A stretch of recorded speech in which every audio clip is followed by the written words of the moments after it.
Oke, halo teman-teman semua. Kembali lagi dengan saya Rizka, peserta data analis angkatan 1 tahun 2026. Di sini saya akan menjelaskan tentang mempelajari cara memahami struktur, pola, dan distribusi data menggunakan visualisasi dan statistik deskriptif. Oke. Jadi sekarang di layar ini, di screen saya ini ada dua penyajian. Yang di kiri saya itu ada Excel atau spreadsheetnya dataset tourism, dan di kanan saya adalah hasil kerja saya. Oke. Pertama, analisis tipe dan relasi data, identifikasi tiap data kolom pada dataset, tentukan atribut yang penting untuk analisis bisnis. Nah, ini saya itu menentukannya dengan SQL. Sebentar, saya bukain dulu. Bentar ya. Oke, next. Jadi ini database yang ada di SQL-nya kelas. Nah, ini punya aku. Ini kita klik dulu ya. Nah, ini di sini misalnya salah satunya untuk menentukan table ini, nama kolom, terus kayak atribut apa yang mau kita pakai dan seberapa ngaruh mereka itu kita lihatnya di sini. Misalnya yang pertama ini kan table turis, nih kita pencet table turisnya gini, terus habis itu nih dilihat di sini ke bagian structure-nya. Nah, ini di structure-nya itu kita bisa lihat nih yang mana yang primary key. Primary key ini yang akan menjadi salah satu yang nge-link dari satu table atau sheet ke data-data yang lain juga. Nah, ini kode uniknya tuh ada di turis ID, makanya dia jadi primary key. Nih, and downline-nya ada nama, umur, kota asal, negara. Yang penting kita punya turis ID-nya ini.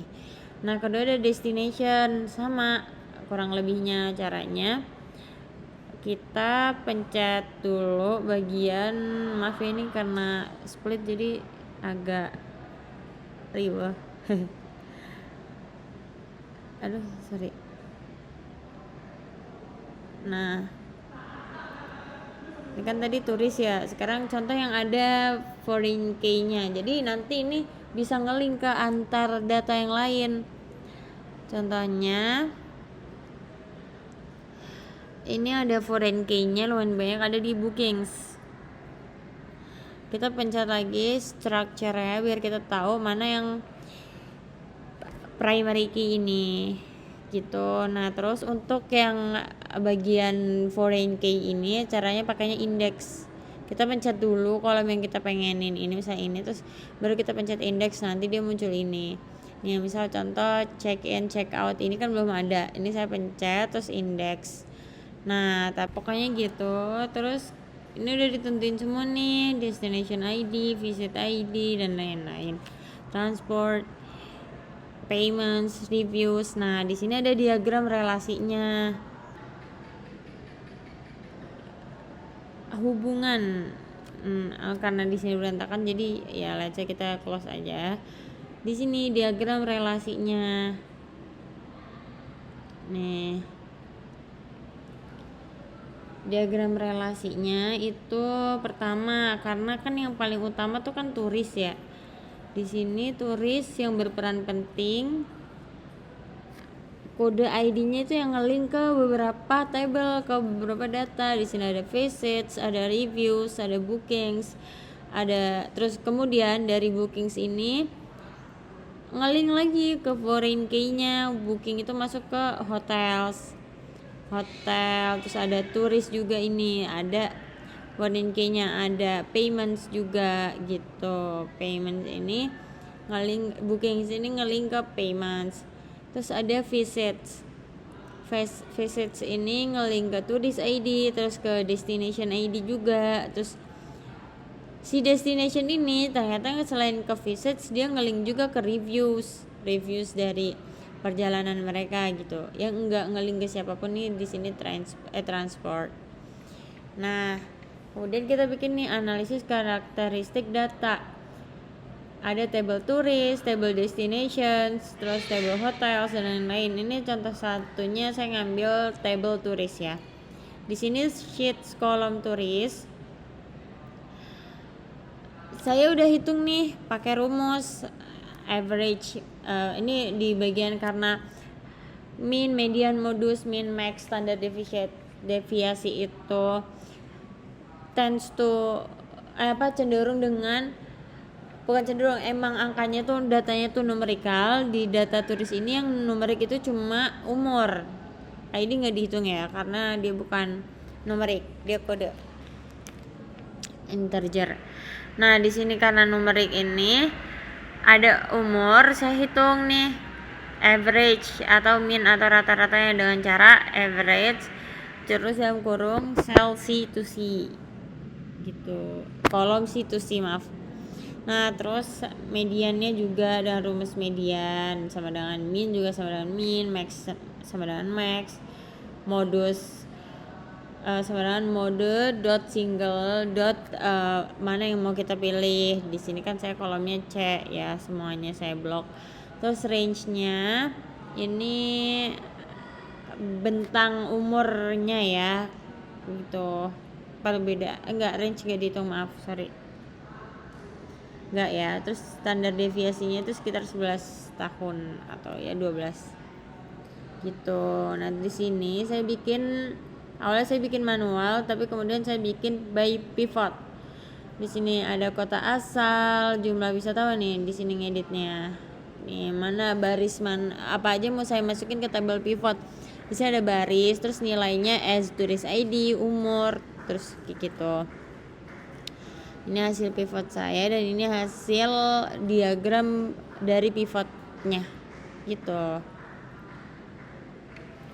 Cara bikin diagramnya juga gampang. Ini kan kita udah punya data nih, misalnya pengen bikin yang kategori usia adult, mature, senior, young, terus dari kota asalnya Bali. Ini kita blok 2 barisan ini. Atau misalnya mau milih yang Jakarta juga bisa, atau Bandung, gak usah harus Bali. Ini klik kanan, sisipkan diagram, maaf. Nah terus nih kayak range-nya kan udah nih, kita udah pilih ya. Nah udah deh keluar nih langsung. Aduh ya Allah Tuhan, maaf teman-teman. Nih keluar langsung. Jadi emang sesimpel itu kalau asal udah bikin pivotnya. Nah ini karena nggak dipakai ya, jadi kita hapus. That's it. Nah terus nih interpretasinya dari kolom umur, rata-rata umur wisatawan itu adalah 38 tahun. Rentang umurnya juga cukup luas nih, 18 sampai 60 tahun nih. Usia yang paling sering muncul 24 tahun. Kebanyakan wisatawan berarti berusia 24 tahun. Variasi umur sedang, tidak terlalu homogen, tidak terlalu ekstrem juga. Jadi ya nih buktinya standar deviasinya juga cuma 11 gitu. Terus contoh lagi table destination. Oke, kita ke destinations. Ini harga tiket itu rata-ratanya di harga 44.450, mediannya 40.000, modusnya 75.000, minimal harga tiketnya itu 20.000 dan maksimal 75.000 dengan standar deviasi 20.388. Standar deviasi lumayan tinggi ya, atau besar. Nah terus udah, itu kurang lebihnya seperti itu. Kemudian di sini ada visualisasi data. Tadi kan cara bikin diagramnya udah diajarin ya, dengan ngeblok kolom yang pengen kita bikin di table pivotnya. Terus klik kanan, disisipkan, terus diagram udah.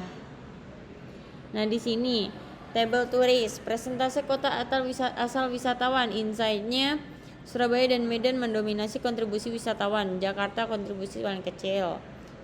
Distribusi cukup merata, tidak ada dominasi ekstrem, yang artinya menunjukkan preferensi destinasi yang beragam. Kemudian ada lagi nih proporsi kategori destinasi. Di sini ada sejarah, danau, pantai, gunung, monumen. Di sini paling kelihatan tuh sejarah 25% dan monumen 24% ya. Dimana sejarah dominan, wisata budaya berarti lebih diminati dibanding alam. Gunung terendah 12%. Nah, dari data ini juga kelihatan preferensi wisata condong ke budaya edukatif atau historis. Gitu. Kemudian ada table payments. Di sini distribusi total pembayaran per metode. Di sini ada transfer terbanyak 36,6%, kemudian ada e-wallet 33,1% dan cash which 30,2%. Transfer dominan berarti menandakan digital payment jadi metode utama. Cash paling kecil. Ya kan sekarang orang dikit-dikit e-wallet or transfer gitu. Ini ada table reviews. Terus kemudian ada nih bar chart. Di sini jumlah wisatawannya. Bandung tertinggi 58, berarti kota paling menarik bagi wisatawan. Jakarta terendah 41, daya tarik relatif lebih rendah. Berarti tren kunjungan cenderung terkonsentrasi di kota tertentu, tidak merata ini. Gak mesti harus kota yang tradisional, gak mesti harus kota yang kota metropolitan begitu ya. Nah gitu. Terus ada lagi table booking sudah table bookings no. Misalnya pakai line chart kan tadi udah ya, bar chart, pie chart juga udah, sekarang line chart. Ini ada table bookings. Kalau penggunaannya tuh waktu itu lebih baik pakai line chart kayak gini biar kelihatan mana yang tinggi mana yang enggak gitu, yang lebih kelihatan banget lah fluktuatifnya. Di sini insight-nya November tertinggi sebanyak 122, ada peak season di akhir tahun. Terus tren tidak stabil, bersifat musiman, seasonal. Nih Juli juga nggak begitu tinggi, Agustus. Tapi kalau akhir tahun ini sering tinggi untuk booking hotelsnya gitu. Tujuan analisisnya bertujuan untuk mengetahui karakteristik data pariwisata, wisatawan, hotel, destinasi dan lain, mengidentifikasi pola kunjungan dan perilaku wisatawan, menganalisis tren transaksi dan pengeluaran, memberikan insight untuk pengambilan keputusan di sektor pariwisata.